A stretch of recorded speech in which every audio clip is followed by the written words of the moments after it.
Listen, thank you all for coming out tonight or this morning. It's very important.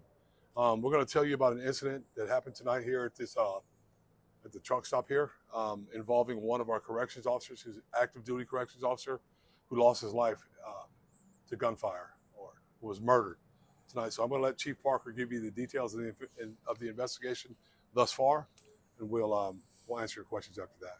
Chief. Thank you, Sheriff. So good morning. This morning at approximately 1:20 this morning here at the Love's truck stop, there was a dispute going on between, from our initial investigation, looks like there was a black male and a white female that pulled into the gas pumps. They were having a domestic dispute, kind of arguing. He gets out of the car, walks around during the argument, places a handgun on the hood of the car, gets her out of the driver's seat. Looks like he throws her down, throws her up against the car, throws her down, continues his battery. Through the commotion, one of our off-duty corrections officers that just finished his shift was around the side of the building, heard it. Looks like he looked around and voiced something as best we could tell, making sure the victim was all right. And the black male suspect walks over toward him saying, "Hey, it's family business, stay out of it." He goes back to the female, continues to argue. He gets the gun and points it in the direction of where our off-duty officer was. Did not fire the gun at that time. She comes out and grabs onto him, kind of pulls him back toward the vehicle. They get back to the vehicle. They end up leaving. She's driving the vehicle. The male, according to witnesses that we've talked to here at the scene, hangs out the window and shoots multiple times, striking our off-duty officer. He was transported to a local hospital. He did not survive the injuries, so he has passed away. I'll give you his information. He is our Correction Officer Brad McNew. Last name is McNew, ID 7697. He's been with JSO approximately 24 years. The vehicle information that we're going to put out, we want you guys to have. So any help on this would be great. The vehicle, we have had some reports of it going northbound on US 17. So we're trying to track all that down. It is a black Mustang, a 2000 black Mustang. It's a North Carolina tag, and it's RHL 4285. And again, it was last seen northbound on US 17 through Nassau County. So any tips or any information involving that vehicle, please reach out to us and let us know. It's still active investigation. They're still working through what they got, talking to people, trying to find more video and things of that nature. So that's what we have at this point. Can you read those license plate numbers again? Sure. It is North Carolina tag RHL 4285 on a black 2000 Ford Mustang.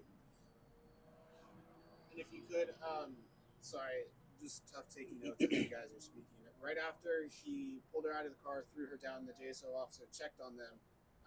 Can you go over again from that point what transpired? So part of it, the officer is off the side, so you can't really see what he's doing. He's around the side of the business. From what we've heard from witnesses, it sounds like he voiced out, "Hey, are you okay?" That's where the male stepped out and said, "Hey, this is family business, stay out of it," kind of thing.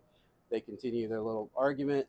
He pulls away, pulls the handgun and points it in the direction of the officer. She grabs them. They go back to the car and they leave shortly after. She drives as he's hanging out the passenger window, and as they drive by the off-duty officer, he shoots and kills him. And do you all have other agencies like Nassau County Sheriff's Office? Are they helping in this search for that Mustang? So we're coordinating with, basically we're doing a nationwide BOLO for the vehicle. So we're coordinating with all agencies we can at this point. And during the entire incident, the female looks like she was trying to hold him back. He pushed her against the car. He put his hand around. Looks like he put his hand around her neck. That's when our CO, who is the epitome of a public servant to me, he could have ignored it. He didn't. He made the statement asking if she's okay. Then, of course, the male suspect pointed the firearm at him.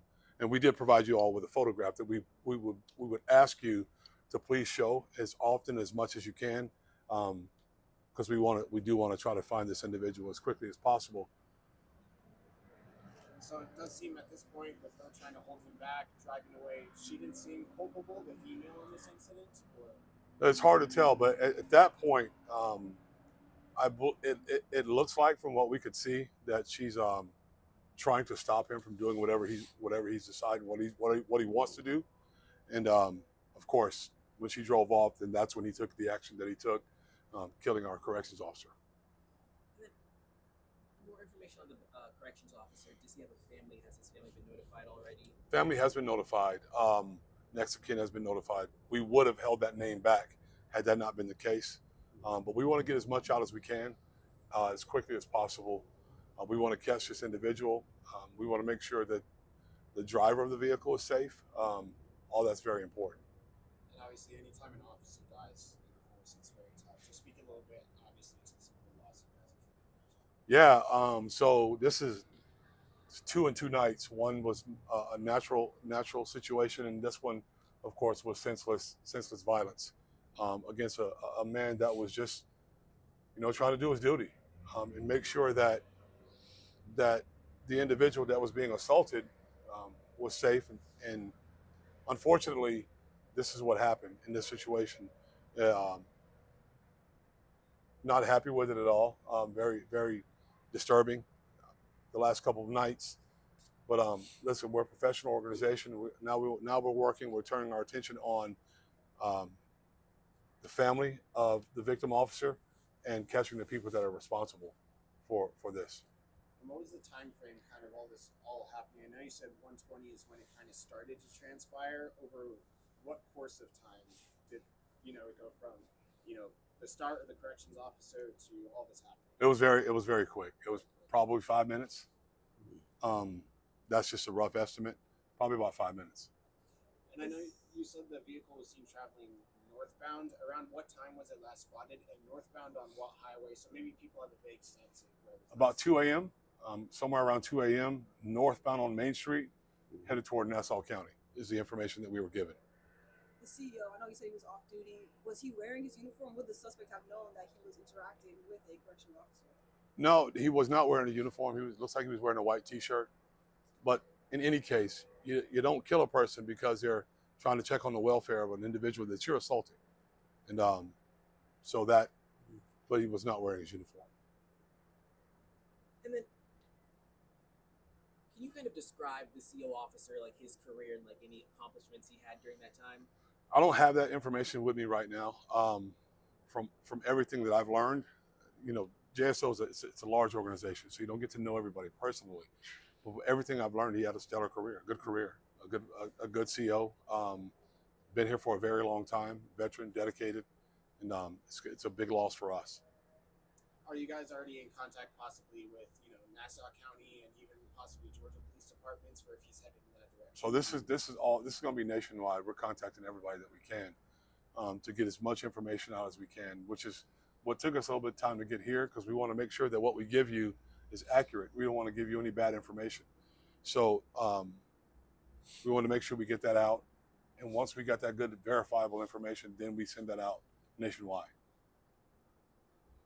Any other questions? One more thing.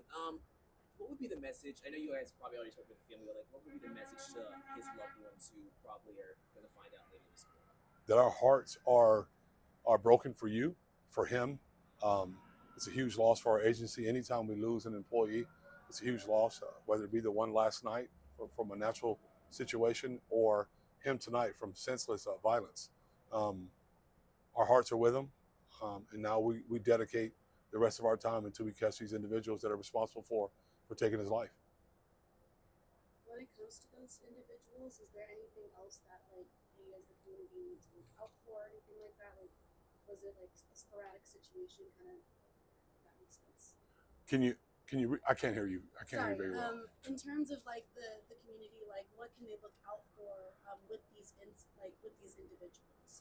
Was it like a sporadic incident, or kind of talk about that as well? He was assaulting her, so he's a violent guy. I would say remain vigilant. If you see him, we would consider him armed and dangerous because we know he's killed one of our employees. They're driving a dark-colored Mustang. We believe it's a Mustang. It looks like a light-skinned black male and maybe a light-skinned black female, or maybe white, Hispanic. It's very difficult to tell. But those are some things you should look out for. But don't approach him.